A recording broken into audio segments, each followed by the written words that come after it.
نحمده ونستعينه ونصلي على رسوله الكريم أما بعد. کتاب الوکالہ. بسم اللہ الرحمن الرحیم. باب وکالۃ الشریک فی القسمۃ وغیرها. یہ کتاب ہے وکیل بنانے کے بارے میں، اور یہ باب ہے اپنے شریک کو وکیل بنانا تقسیم میں اور اس کے علاوہ میں. وقد اشرک النبی صلی اللہ علیہ وسلم علیًا فی ہدیہ ثم امرہ بقسمتها. نبی صلی اللہ علیہ وسلم نے علی رضی اللہ عنہ کو شریک کیا تھا اپنی قربانی میں، پھر انہیں اس کی تقسیم کا بھی حکم دیا. وکیل کسے کہتے ہیں؟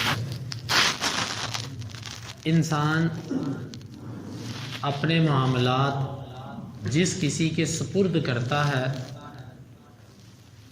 اس کو وکیل کہا جاتا ہے.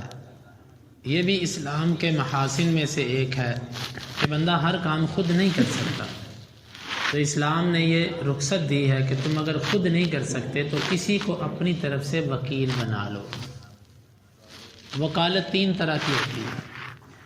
کچھ امور ایسے ہیں کہ ان میں وکالت جائز ہے، مطلقاً جائز ہے.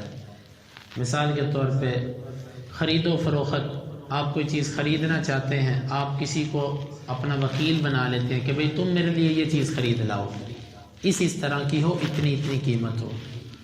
آپ کوئی چیز فروخت کرنا چاہتے ہیں، آپ کسی کو اپنا وکیل بنا لو کہ بھئی یہ میری چیز تم فروخت کر دو. آپ نے کوئی چیز کہیں پہنچانی ہے، آپ کسی کو وکیل بنا لو. یعنی کہ لین دین کے معاملات ایسے ہیں کہ جس میں وکیل بنایا جا سکتا ہے. نکاح کا پیغام بھیجنا ہے، بندہ کسی کو وکیل بنا لیتا ہے. حتیٰ کہ طلاق بھی وکیل کے ذریعے دی جا سکتی ہے.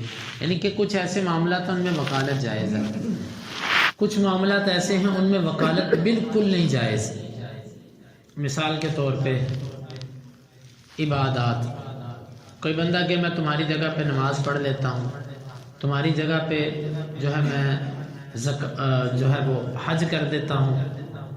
خیر حج کا معاملہ تو ذرا مختلف ہے.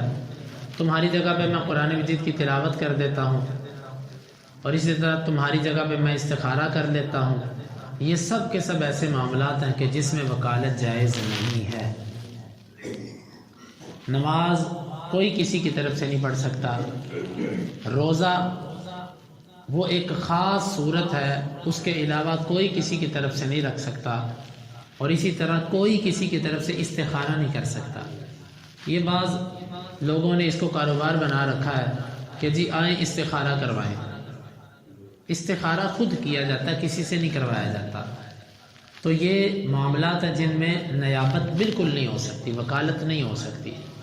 اور کچھ معاملات تیسری قسم ایسی ہے کہ جس میں مجبوری کی صورت میں وکیل بنایا جا سکتا ہے. آپ کے پاس پیسے ہیں لیکن آپ کا جسم طاقت نہیں رکھتا کہ وہ حج کر سکے. آپ کسی کو اپنی طرف سے پیسے دو اور اس سے کہو لو میری طرف سے حج کر دو. آپ کے پاس پیسے ہیں، آپ کے جسم میں طاقت نہیں، بیماری کی وجہ سے یا کمزوری کی وجہ سے کہ آپ عمرہ کر سکیں، آپ کسی کو پیسے دے کے عمرہ کروا سکتے ہیں. اگر کوئی عورت ہے اس پر ایسی بیماری ہے، یا آپ اتنے کمزور اور بوڑھے ہو چکے ہیں، یا ایسے بیمار ہیں کہ جس کے تندرست ہونے کی امید ہی نہیں ہے، ان تین صورتوں کے اندر کسی کو روزے رکھوائے جا سکتے ہیں، صبح شام کھانا کھلایا جا سکتا ہے. اس صورت میں جب آپ کے جسم میں طاقت نہیں، یعنی کہ آپ بوڑھے ہو چکے ہیں، عمر اتنی زیادہ ہو چکی ہے کہ اب آپ روزہ نہیں رکھ سکتے، برداشت نہیں کر سکتے بھوک، اس صورت کے اندر کسی کو کھانا کھلایا جا سکتا ہے. اس کے علاوہ معاملات کے اندر نیابت نہیں ہو سکتی.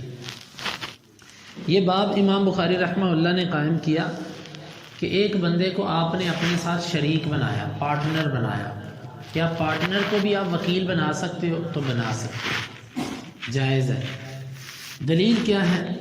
دلیل یہ ہے کہ نبی صلی اللہ علیہ وسلم جب حجۃ الوداع کے لیے نکلے، آخری حج کرنے کے لیے، اپنی زندگی کا پہلا اور آخری، تو علی رضی اللہ عنہ یمن سے آ رہے تھے. تو آپ نے علی رضی اللہ عنہ کو کہا کہ آپ نے جو احرام باندھا ہے اسی میں رہو. آپ نے 100 اونٹ اللہ کے رستے میں نحر کیا تھا، قربان کیا تھا 100 اونٹ. حج پر آپ نے علی رضی اللہ عنہ کو اپنے ساتھ 100 اونٹ میں شریک کر لیا، پھر آپ نے 63 اونٹ اپنے ہاتھ سے نحر کیے اور 37 اونٹوں کے لیے علی رضی اللہ عنہ کا کہا کہ آپ ان کو نحر کرو۔ تو یہ شراکت تھی، یہ شراکت کی دلیل ہے۔ وکالت کیسے ثابت ہو رہی ہے؟ وکالت دوسری حدیث سے کہ نبی صلی اللہ علیہ وسلم نے بعد میں علی رضی اللہ عنہ سے کہا کہ یہ گوشت اس کا اب تقسیم کر دو۔ اب اصولی طور پر جس کی چیز ہوتی ہے وہی تقسیم کرتا ہے، لیکن آپ نے علی رضی اللہ عنہ کو وکیل بنایا کہ لو تم میرے شریک بھی ہو اور وکیل بھی بنو کہ اس سارے گوشت کو تقسیم کر دو غرباء فقراء کے اندر۔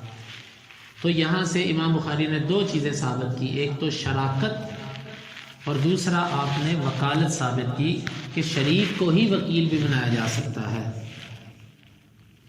پھر آگے جو حدیث لائے ہیں کہ امام بخاری کہتے ہیں ہمیں بیان کیا قبیصہ نے، وہ کہتے ہیں ہمیں بیان کیا سفیان نے ابن ابی نجیح سے، وہ مجاہد سے، وہ عبد الرحمن بن ابی لیلہ سے، وہ علی رضی اللہ عنہ سے، وہ کہتے ہیں امرنی رسول اللہ صلی اللہ علیہ وسلم ان اتصدق بجلال البدن التي نحرت وبجلودها، مجھے نبی صلی اللہ علیہ وسلم نے حکم دیا تھا کہ اونٹوں پر جو جل ہوتی ہے، جل کسے کہتے ہیں؟ اونٹ پر جو کپڑا ڈالنا ہوتا ہے، کپڑا اور اس طرح کی جو چیزیں رسی وغیرہ ہوتی ہے، اس کے لیے یہ لفظ بول دیا جاتا ہے۔ اس کو بھی صدقہ کر دو، اس کو بیچنا نہیں ہے، اور اس کی کھالوں کو بھی صدقہ کر دو، کھالوں کو بھی صدقہ کر دو۔ اور دوسری روایت میں ہے کہ قصاب کو اجرت کے طور پر اس میں سے کچھ نہیں دینا، یعنی کہ آپ اس سے ذبح کرواؤ اور اس کو کھال بھی اجرت میں دے دو، یہ نہیں کرنا۔ تو اس حدیث کے اندر نبی صلی اللہ علیہ وسلم کا وکیل بنانا ثابت ہے، شراکت کا ذکر پیچھے ہو گیا۔ اور اسی طرح امام بخاری کہتے ہیں ہمیں بیان کیا عمر بن خالد نے، وہ کہتے ہیں ہمیں بیان کیا لیث نے یزید سے، وہ ابو الخیر سے، وہ عقبہ بن عامر رضی اللہ عنہ سے کہ بے شک نبی صلی اللہ علیہ وسلم نے اعطاہ غنما یقسمها علی صحابته، آپ نے انہیں بکریاں دیں کہ اس کو صحابہ پر تقسیم کرو۔ فبقی عتود، ایک بکری کا بچہ باقی بچا، فذکرہ للنبی، انہوں نے اس کا اللہ کے نبی صلی اللہ علیہ وسلم سے ذکر کیا، فقال ضحی بہ انت، اس کی تم اس کو ذبح کر دو۔ اس میں بھی کیا ہے کہ آپ صلی اللہ علیہ وآلہ وسلم نے ان کو وکیل بنایا اپنا کہ بکریاں تقسیم کرو، تو یہ وکالت ثابت ہو گئی۔ اور جب ایک بکری بچی تو آپ نے فرمایا کہ اس کو تم خود ذبح کر دو۔ یہاں سے یہ بھی معلوم ہوا کہ جس کو وکیل بنایا جائے اس پر لازم ہے کہ وہ اپنے موکل کی اجازت کے بغیر کوئی تصرف نہ کرے۔ وکیل پر لازم ہے کہ اگر وہ کچھ فیصلہ بدلنا چاہتا ہے تو پہلے اپنے موکل سے رابطہ کرے، اس سے کہے کہ جناب آپ نے مجھے ایسے ایسے کہا تھا، میرے خیال میں یہ چیز زیادہ بہتر ہے، میں ایسے کر لوں۔ اگر وہ پوچھے بغیر تبدیلی اور تصرف کرتا ہے تو اس میں وہ ذمہ دار ہے۔ مالک نے اس کو کہا، جس نے وکیل بنایا تھا اس نے کہا کہ ایسے ایسے کرو، اس نے وہ ایسے نہیں کیا، اب وہ ذمہ دار ہے، وہ جواب دے، تاوان اور نقصان وہ پورا کرے گا۔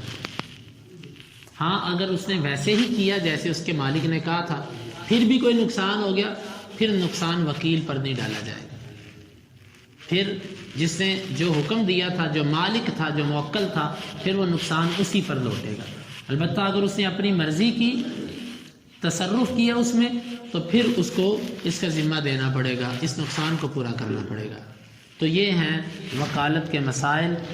باقی جو ہمارے معاملے چل چکے ہیں، ہمارے ملک کے اندر جو نظام ہے ایک عدالتوں کے اندر وکیل بنانے کا، یہ سفید ظلم ہے، یہ چٹا ننگا ظلم ہے لوگوں پر، کہ ایک غریب کے پاس پیسے نہیں ہیں، اس کو کہا جائے کہ نہیں لازم ہے کہ تو عدالت میں جا اور تو وکیل کر۔ ایسے وکیلوں کے لیے کالے کوٹ اور کالے نوٹ بھی کالے ہوں، پھر آپ جو ہے نا وہ ان سے کام کروا سکتے ہیں، وگرنہ ان لوگوں سے کام، یہ سراسر ظلم ہے۔ یہ وکالت اسلام نے مسلط نہیں کی لوگوں پر۔ اور پھر یہ جو وکالت کا شعبہ ہے، موجودہ شعبہ وکالت کا، اس میں تو شاید ہی کوئی حلال کی کھاتا ہو، سچ ہے یہ۔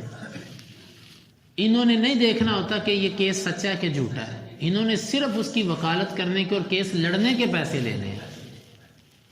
قرآن اللہ کے نبی کو کہتا ہے فَلَا تَكُن لِّلْخَائِنِينَ خَصِيمًا، جو خائن ہے آپ اس کی طرف سے جھگڑا نہ کرو، اس کی طرف سے دفاع نہ کرو.